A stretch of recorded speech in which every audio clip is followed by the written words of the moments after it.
Elon, first of all, what a triumph to the human spirit, human ingenuity. So yesterday, I didn't get a chance to watch this because I was in the middle of Assassin's Creed.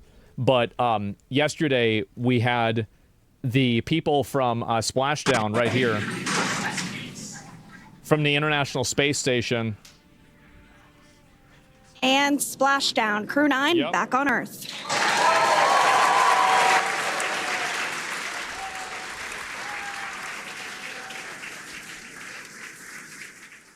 There it is. So this happened yesterday, last night. SpaceX Freedom, Splashdown.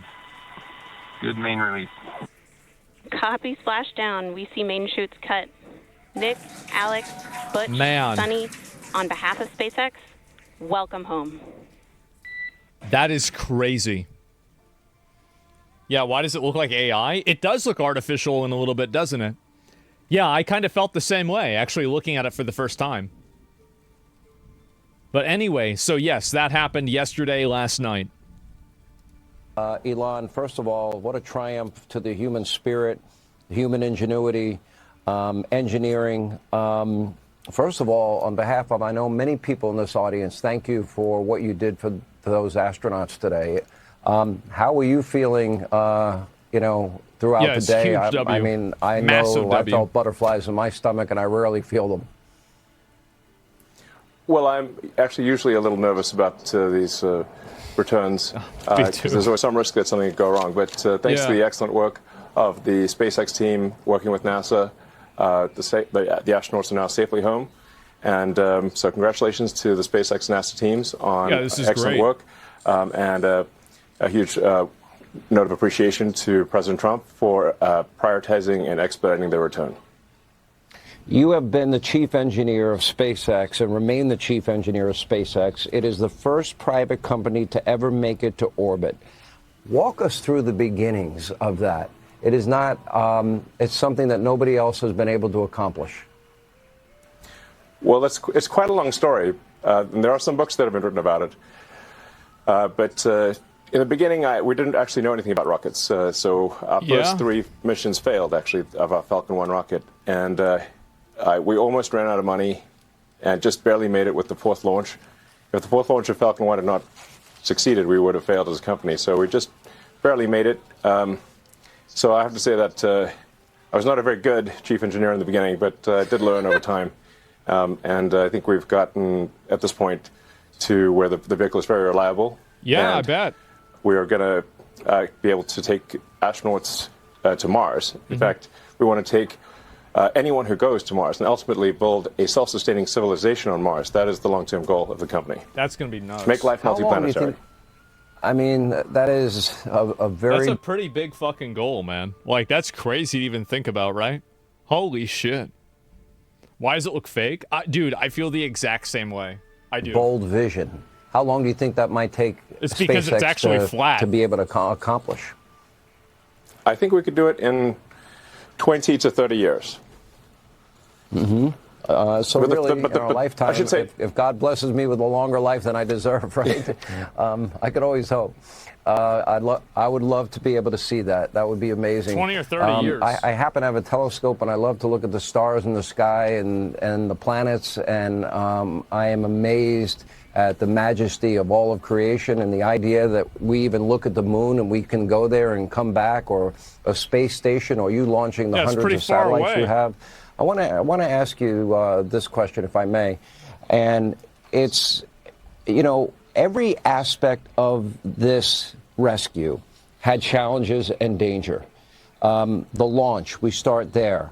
Then the rocket landing. I mean, we showed. I couldn't believe you were able to land the rocket that fell off perfectly where. It's crazy to see her without her hair up like that, Like, bro, she had hair like Marge Simpson whenever she was at the ISS. Where you wanted it to land. The docking video when they actually connected and got onto the space station. Then the taking off earlier today was a 17-hour trip. Well, it's not good for you leading to be up to in the space all the time. splashdown that all of America watched today. Every single aspect of that has danger and complications. Walk us through the dangers of each phase. Well, on the ascent phase, there's always some chance that either the first or second stage will blow up. In fact, I find it's pretty actually bad. remarkable when you see a rocket. I mean, when I see the... See, he's trying. What he means to say, it's surprising whenever the rockets don't blow up. But if he says it that way, it might make the investors upset. So he has to say it in a way where it doesn't sound like that. But yeah, it's surprising to me too. Like, wow, it didn't blow up this time. Holy shit, that's crazy. The rocket, I see a list of all the things that are wrong, all of the ways that it could go wrong and potentially fail. So you could have a first stage failure, a second stage failure, a stage separation failure. The Dragon could fail to separate from the rocket. Mm-hmm. The trunk could fail to separate from Dragon. There could be a sort of an engine failure on the spacecraft itself. When it's coming back, it's coming in so fast, it's a blazing meteor. And if anything happens to the heat shield, the whole craft is going to disintegrate. So it's remarkable that humans can actually go all the way to orbit and come back from orbit, given the immense amounts of energy that is required to get to orbit and the amount of energy that must be dissipated upon return. I've noticed that. I was thinking of that myself. Like, whenever I looked at that fucking massive rocket that's like the size of a building going up, is like, think about how much like power and energy you need in order to make a big piece of fucking metal like that go up in the air super fast. That's nuts. And then the parachutes have to open. That all has to work. Power. Yeah, exactly. Now, long term, we are going to be doing, not long term, this year, in fact, we are launching the Starship rocket, which I recommend maybe doing a piece on, because that is truly a revolutionary rocket. Starship is the first rocket that has the potential to make life multiplanetary, to make us a multi-planet civilization for the first time in the history of Earth. And that's truly profound. What was amazing, and I studied a lot of this because of my need to cover it, at one point going 17,000 miles per hour, going through That's insane. 3,500 degrees Fahrenheit. Mm-hmm. You have this thermal protection system. Now, we do know that the Boeing Starliner, we know that it had problems. So these problems that you talk about, we can't take them for granted or get complacent. Explain how you get up to 17,000 miles per hour. How do you withstand 3,500 degrees Fahrenheit and the thermal protection system that protects that capsule? And then the launch, obviously, of the parachutes, which were critical to slow it down for its splashdown. Mm-hmm. Perhaps we should do a longer segment, because I'd be happy to explain it in detail. I'll do the 2-minute version here. Yeah. Okay. The Falcon 9 rocket takes off with 1.7 million pounds of thrust. So, Jesus. So you can imagine something that has enough thrust to lift an office building off its foundations. Exactly. That's exactly what I was saying. And it gets to orbit. It gets to roughly 17,000 miles an hour in 9 minutes. So from 0 to 17,000 miles an hour in 9 minutes. And then it's just, when it comes back, you've got that heat shield that's got to dissipate that energy. Like I said, you're coming in like a blazing meteor, and hardly anything can survive that heat. And if the heat shield fails, you just get vaporized immediately.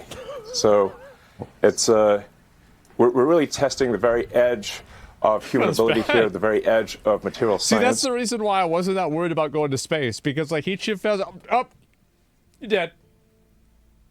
Okay. Yep, takes like 3 seconds. You're done. And it's kind of amazing that humans can do this at all. Yeah, you wouldn't even know. Yeah. Hopefully this gives, hopefully for people out there, this is a moment of optimism about the future, a moment of excitement about the future, and it portends great things for... No, it sounds like it's time to key another Tesla. For America sure. And humanity in space. I'm only going to ask you one political question, just for clarification purposes only. I don't think this should really be a political night. I think this is, a moment where the country should celebrate the fact that you were able to rescue them, that it happened successfully in spite of the difficulty, the challenges, and the danger.